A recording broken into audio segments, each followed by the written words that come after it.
I don't have time. You don't have time either. So the information in this video is going to be as good as I can make it and as quick as I can make it. And I'm long-winded, but let's give it a try, you know?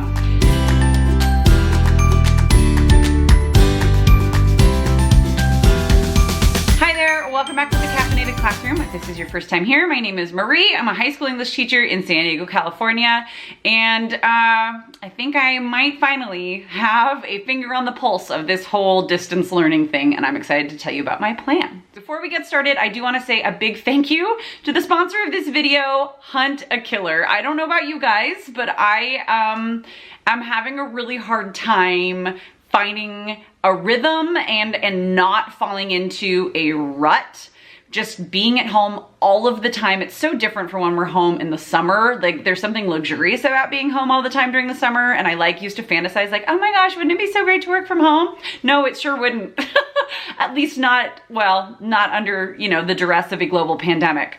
But I will say that activities that are away from screens have been an absolute lifesaver. And I am an avid reader, but there's only so much reading I can do in tandem, like next to my husband. And we really just need some ways to interact and connect that's not a TV show or a movie or the things that we're used to doing, because when we're at school all day long, we're not attached to screens. But when we're at home trying to teach, we're completely attached to screens in order to be part of school. So Hunt a Killer is actually something I talked about before in one of my previous videos about things I was super excited about in the spring. But I got the second box in this series, and they're called episodes. So we did episode 1 before, and now we have episode 2, and we've just barely scratched the surface because we are trying to string it all out, because it's gonna be a long haul, guys. We're gonna be home for a while, but it's just so fun. We get to use our critical thinking skills in a way that's not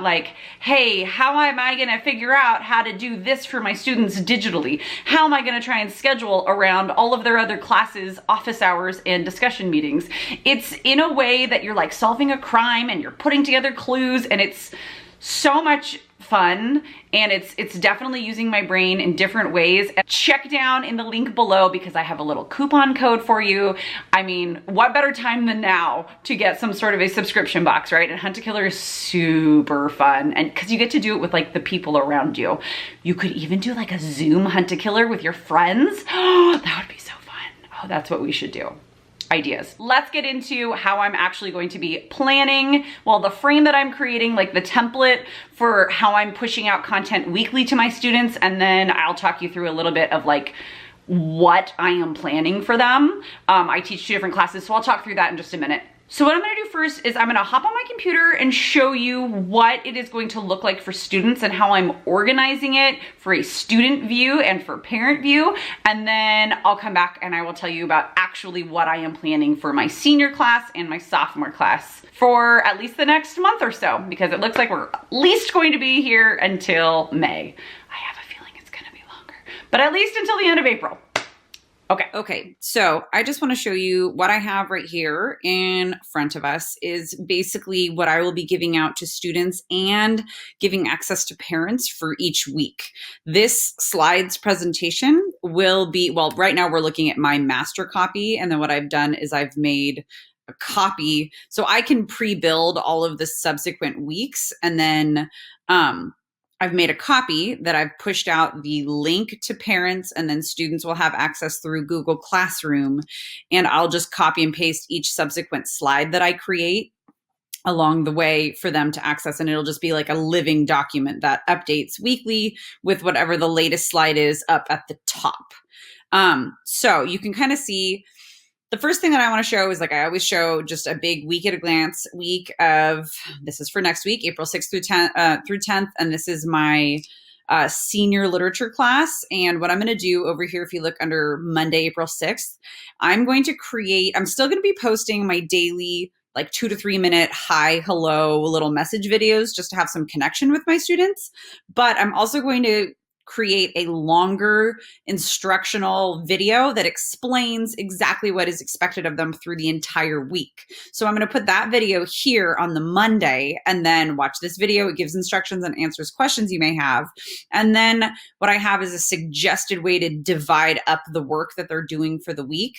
That work is going to be pushed out through Google Classroom, because I use Google Classroom as an actual assignment. So then I can tell if students are opening the work or not, and I can kind of keep tabs that way. That's just the way that I've always been doing things in classes, using Google Classroom and pushing assignments out that way. So I'm going to continue to do that because that's what they're used to.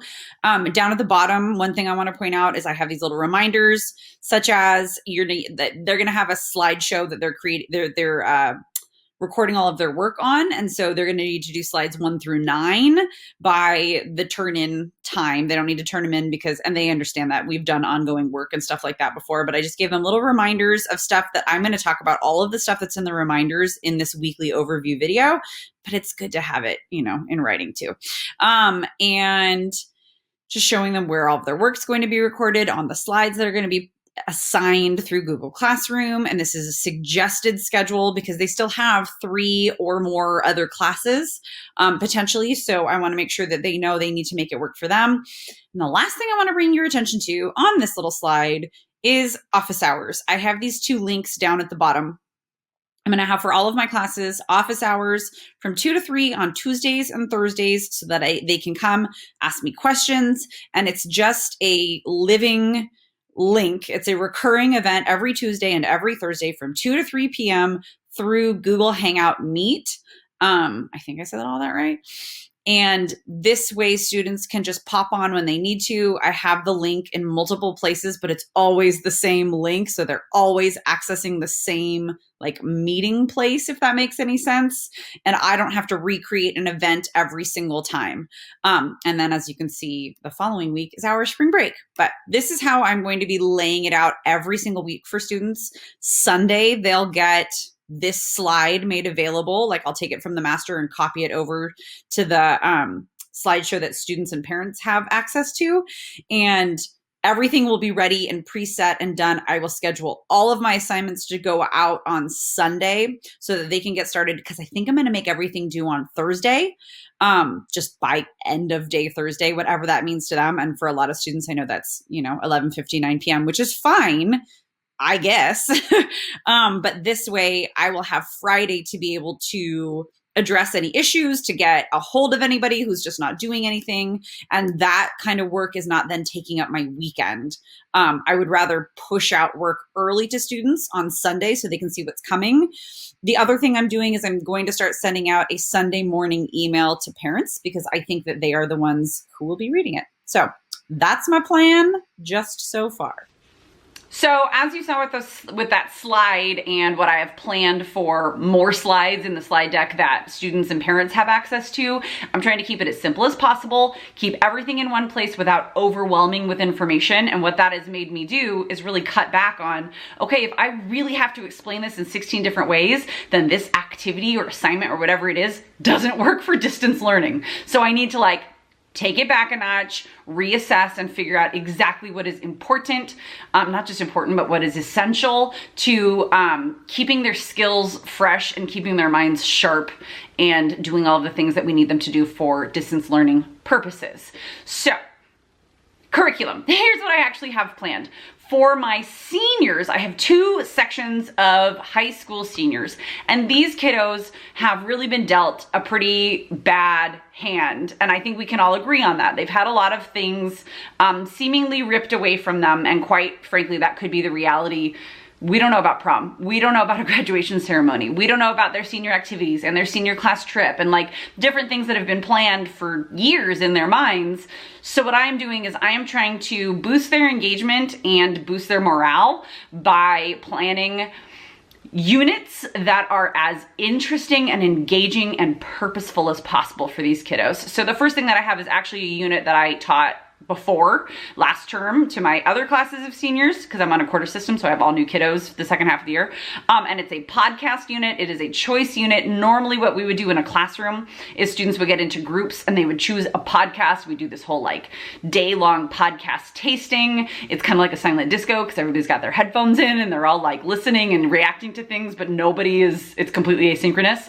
So what I've done is I've translated that to make it work as an independent with some interactive options for students, which I will talk them through. It's a 3-week unit. They choose a podcast. They choose 3 episodes of that podcast. I mean, I'm really just giving you the quick and dirty. 3 episodes of that podcast to listen to and analyze with some guided notes to take and some analysis questions. And then at the end, they're going to do a review, which is either going to be written or they're gonna film themselves talking, but it's all the same points that they'll be hitting in whichever format that they do. Then what I'm going to do is some sort of a study of the novel The Alchemist. And along with The Alchemist, I'm going to be surveying my students to see what sorts of skills they want to learn before they are done with high school. So like real world outside of high school skills. And I can tell you some of them are going to be stuff about like credit scores. They're going to be things like how to change a tire. And I am then going to work on some lessons to coach and guide them through learning or how to learn those skills.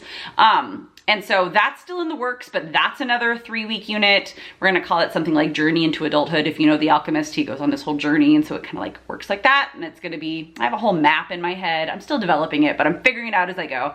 And then at the very end, if we are still doing distance learning through May, we're gonna be looking at, and into June actually, if you're on the same schedule or calendar as we are, we're gonna be looking at some sort of a personal statement like a "this I believe," something like that. So I'm figuring that out as I go, like I keep saying.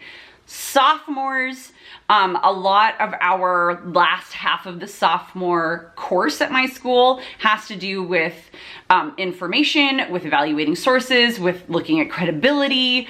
And so we're going, I mean, it's a very timely topic. So we're gonna start with a week of some sort of probably an online, we're gonna use the website checkology.org, which is offering their services for free. So I would say definitely check that out. They've got all of these great lessons and activities and challenges that you can tailor. You can use what they already have prescribed, or you can tailor to your own uses. We're gonna do that for a week, teaching students how to evaluate their sources of information and how to evaluate the information itself for credibility. And then do a 3-week Animal Farm unit, which is a novella, which is perfect because then we can put a whole ton of supplemental texts and bringing in that whole idea of people being controlled by whoever controls information. So evaluating sources, that sort of a thing. And then if we are still doing this distance learning thing, we'll do some sort of a choice novel unit for the last part of the year. Yeah, and it's probably gonna still carry that whole idea through. So I'm thinking of a dystopian choice novel unit. I just have to figure out how to get books in kids' hands because that, I can't expect everybody to buy a book because that's not fair. Not everything is available through an online library necessarily. And there's some things, luckily I have some time. I have over a month to figure it out. So hopefully this gives some of you some ideas. I know I'm finding it really helpful to watch different people's Instagram stories and videos like this and just seeing like, well, how are you pushing that out to students has helped me just put it into little boxes in my head and then figure it all out. So that is what this is for. If you have questions, leave them in the comment box down below. As you can see, I mean, I didn't get all that fancy for this video and I'm sitting on the edge of a bed because quite frankly, I don't have a whole lot of time. You don't have a whole lot of time, I'm sure. So I just wanted to make it as useful as possible. Thank you guys so much for watching. Please go ahead and find me on Instagram. Let's connect because I'm sharing a lot of this stuff there. And like I said, I'm getting a lot of great ideas and inspiration, which I am sharing out as much as I possibly can. When I see somebody doing something great, I say, hey, go look at them. So follow me there. And until we meet again, I will see you guys next time. Good luck out there, everybody. Bye.